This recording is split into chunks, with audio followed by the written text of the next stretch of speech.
Assalamu alaikum and very good morning to all of you, dear students. We are learning class 9 science biology.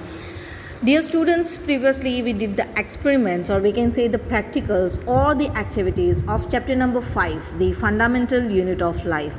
Also, I gave you the brief explanation about the chapters. Also, I gave you the MCQs, important MCQs of that chapter. Also, even I gave you the differences which are there in the chapter also. So now, dear students, please recall the chapter again and again until you get clear idea about that. And if you find any query, any doubt in any of the topic of the chapter number 5, definitely you can ask me in the comment section. Okay, now dear students, today we are going to start with the next chapter, that is chapter number 6, tissues. For today I will show you the mind map. Previously also I gave you the mind map for the chapter number 5, dear students. So you will at least get the idea about the whole chapter, that what is there into the chapter. Now today we will learn about the mind map of the chapter number 6, tissues. So definitely first we will talk about the definition of the tissue. What is tissue first of all? So dear students, it is written over here that group of cells that are similar in structure and work together to achieve a particular function form a tissue. So dear students, the definition of the tissue might be little bit hard, but it is actually very easy. You can understood over here that group of cells, it means that tissue is made up with the number of cells, not only a single cell. Getting, dear student, what is tissue? Tissue is a bunch of cells. Now which kind of cells? The cells which are similar in structure. What do you mean by structure? That definitely the cell shape, size, whatever, all things should be similar. So the group of cells which are similar in structure and they are working together. Getting, dear students, the cells work together for what? What is the reason to working together? The reason is that to achieve a particular function. To achieve a particular function. So what is tissue over here, dear students? That is group of cells that are similar in structure and work together to achieve a particular function forms what? Forms tissues. Further, it is written over here that it is a cluster of cells. It is what? It is a cluster, or we can say a bunch of cells arranged and designed so as to give the highest possible efficiency of function. Getting, dear students? It is a cluster of cells which are arranged and designed in such a way. They are particularly arranged in such a way, they are designed such a way that they are giving a highest possible efficiency of a particular function. For example, dear students, our heart. What is the function of the heart, of the human body? The function of the heart is to pump the blood through all the body parts. Getting, so whatever the tissues are there, whatever the bunch of cells are there in present heart, they are designed in such a way, they are arranged in such a way that they are giving that best efficiency work. Now it is written over here, blood, phloem and muscles are examples of tissues. Blood is also one kind of tissue, dear students. Though blood is a liquid, it is a tissue. We will learn in this mind map also, and also previously we in detail we learn about the blood. That blood is a type of connective tissue and it is an animal tissue. In this chapter we have to learn two types of tissues, that is plant tissue and animal tissue. Okay, so here it is written that, dear students, that is blood, phloem and muscles are the examples of tissues. Tissues become organized to form organs. Yes, this structure we are very well know, dear students, that it is a starts from the cell, then bunch of cells form tissues, tissues clumps together form organs, different organs clumps together forms organ system, and different organ system forms a whole body. Either it is a body of human being, or it is a body of any animal or any other organisms. Each and every organism, the main structure, the fundamental unit is what? The cell. Okay, so as now I already told you that tissues are of two types, plant tissue and animal tissue. First of all, we will learn about the plant tissue and then we will move on with animal tissue. Okay, so starting with the plant tissue over here, dear students. So first we will see the definition of the plant tissue. That plant tissues are based on their fixed habitat. Of course, plants cannot move. Yes, that you all know that plant cannot move from their place. They can be stuck there at one place only. So here it is written, dear students, that plant tissues are based on their fixed habitat and mainly provide support to the plant. What is the main function of the plant tissue? Any kind of plant tissue is there, that definitely the first function should be there to give support to the plant. Why support is very necessary for the plant? Because plants have to stay at one particular place. So that is why the very first and important help or function for the tissue of the plant tissue is to give support to the plant. Okay, now plant tissue is further divided into two types, that is meristematic tissue and permanent tissue. Now what is meristematic tissue and what is permanent tissue, that we will see right now. Okay, so let's begin with the meristematic tissue over here, dear students. The tissue whose cells divide actively throughout the life. Getting, dear students, what is meristematic tissue, or what is the main function, or what is the main characteristic of the meristematic tissue is the meristematic tissue, the tissue whose cells divide. Divide means, what do you mean by division? Dear students, you are getting that one cell divide into two cells, then two cells again make their four cells. So this is called division, right? So here it is written that the tissue whose cells divide actively throughout the life, means until the particular cell or until the particular tissue dies, till that only the work of the tissue is what? Division, division and division. Now where is the location where these meristematic tissues are found? They are found in the growing regions of plants. Now what are the growing regions of the plants? What do you mean by growing regions, dear students? That the particular areas or particular regions from where the plant starts to grow, either horizontally or vertically. So here regions of plant like root and shoot tip. Of course we know that the plant starts growing or starts beginning in the length from the root tips only, that goes down inside the soil for absorbing water, minerals and so many different functions are there, and from the shoot tip in the opposite of the gravitation, right? So it is living. What is living? The root tip and shoot tip are living and bring about an increase in length and girth of the plant. What do you mean by girth of the plant, dear student? That girth is the thickness that you have seen the stem, or we can say the bark of the trees, they are very large and huge, so that is called girth of the plant. So that thickness also, why the thickness also? Because of the meristematic tissue, as well as the length of the plant is also with the help of meristematic tissue. So I hope, dear students, that you are clear with the meristematic tissue, that the tissues whose cells divide actively throughout the life, they are found in growing regions of plants like root tip and shoot tip, and it is living and meristematic tissue is living. Meristematic tissue is living tissue and bring about an increase in length and girth of the plant. Now this meristematic tissue further divide into three types of tissues. So which are the subtypes of the meristematic tissue? That is apical meristem, intercalary meristem and lateral meristem. Which are the three subtypes of the meristematic tissue, dear students? They are apical meristem, intercalary meristem and lateral meristem. Okay, now what is apical meristem over here? The apical meristem present at growing tips of stems and root. They are the tissues which are present where definitely the only one function of the meristematic tissue is to increase the length of the plant as well as girth of the plant. It means that the cells of the meristematic tissues have the only one function, that is division. But now these three types of meristematic tissues, so mainly you have to learn about the location, so that where these three subtypes of meristematic tissues are present. So first, apical meristem. Where apical meristem is present? Apical meristem is present at the growing tips of stems and root. Okay. Now second type of meristematic tissue, that is intercalary meristem. Now where this intercalary meristem is present? They are present at the base of the leaves or internodes on twigs.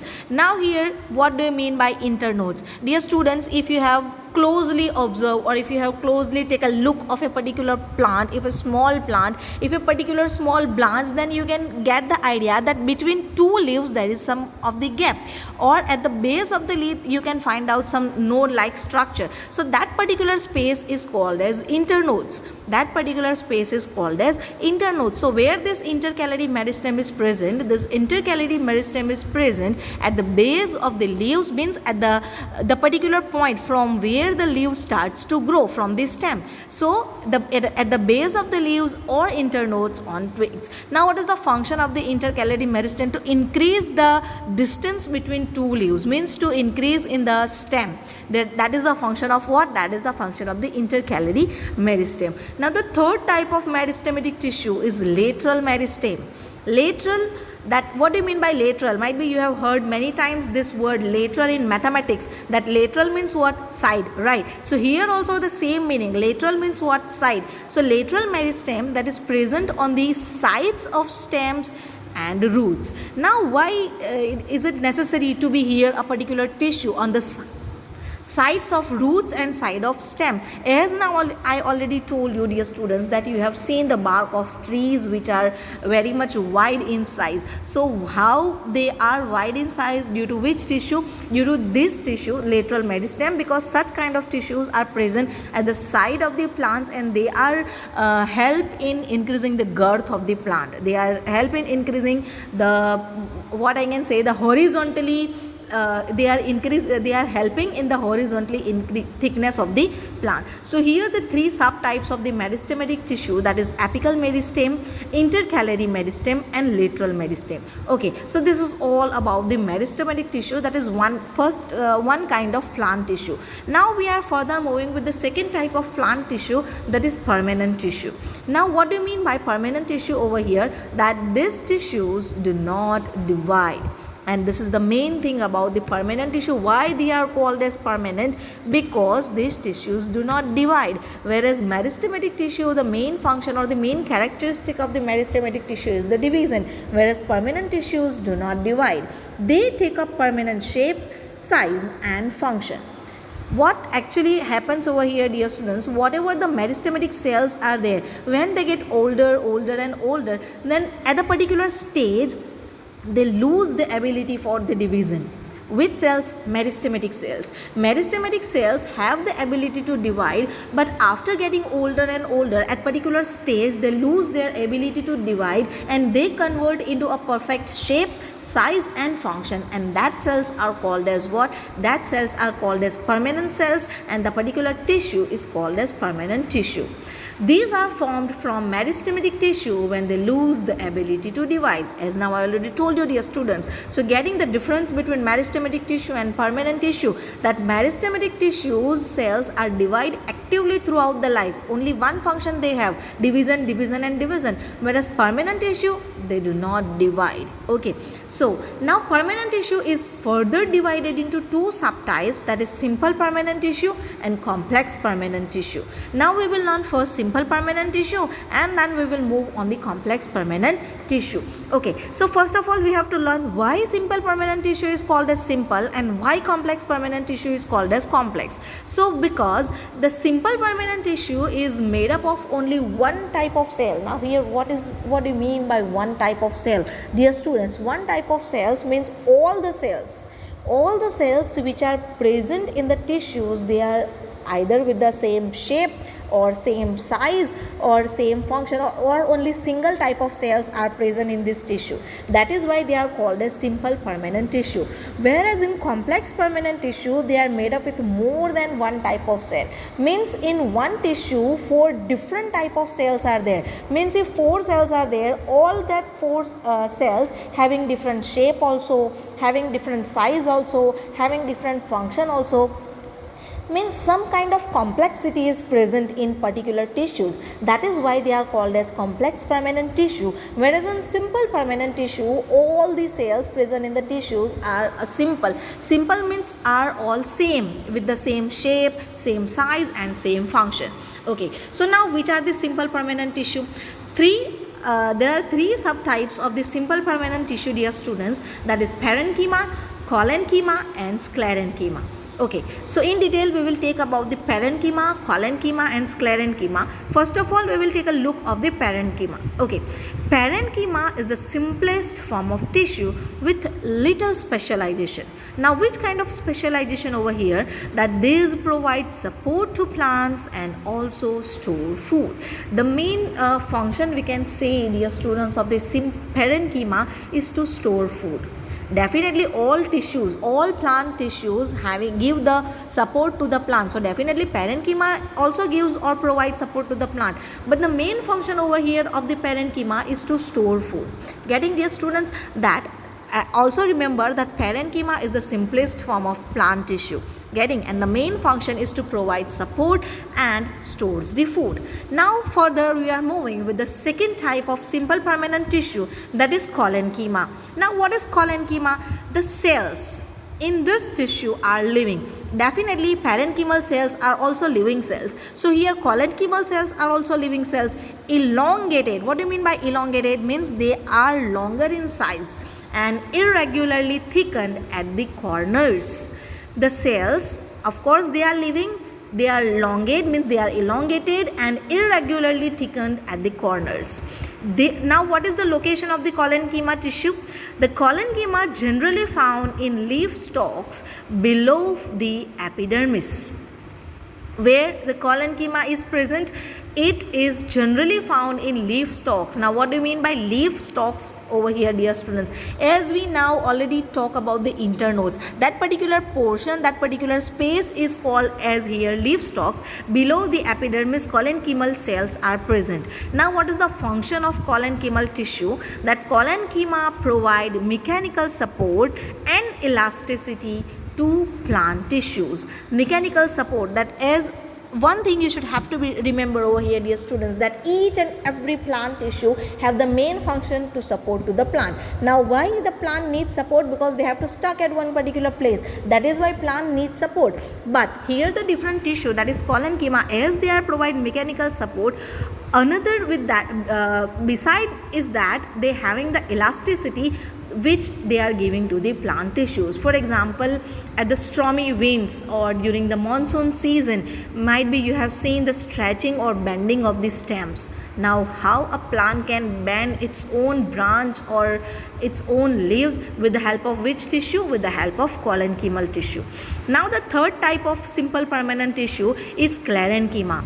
Now what is sclerenchyma? Sclerenchyma present in stem around vascular bundles. What is vascular bundles? We have learned about that phloem and xylem are present in the plant.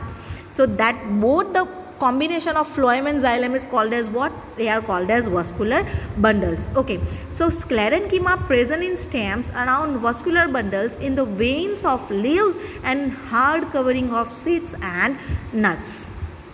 These provide strength and enable the plant to bear various stresses. Getting, dear students, one thing you should have to be remember over here, dear students, that parenchymal cells and collenchymal cells are living cells, whereas sclerenchymal cells are dead cells. Okay, please remember that sclerenchymal cells are dead cells. They are, what is the location of the sclerenchymal tissue? That sclerenchymal tissue present in stems around vascular bundles. And what is the function? Also sclerenchymal cells are present in the hard covering of seed and nuts. What do you mean by hard covering of seeds and nuts? Have you ever taken a look of the coconut, dear students? If you had done that, the outer covering of that coconut is made up with the sclerenchymal tissue. And if you are eating the ground nuts, then apricot and all that hard covering are made up with what? They are made up with the sclerenchymal tissue. And the main function of the sclerenchymal tissue is to provide strength and enable the plant to bear various stresses. So here only we are taking today. From next video we are starting with the complex permanent tissue.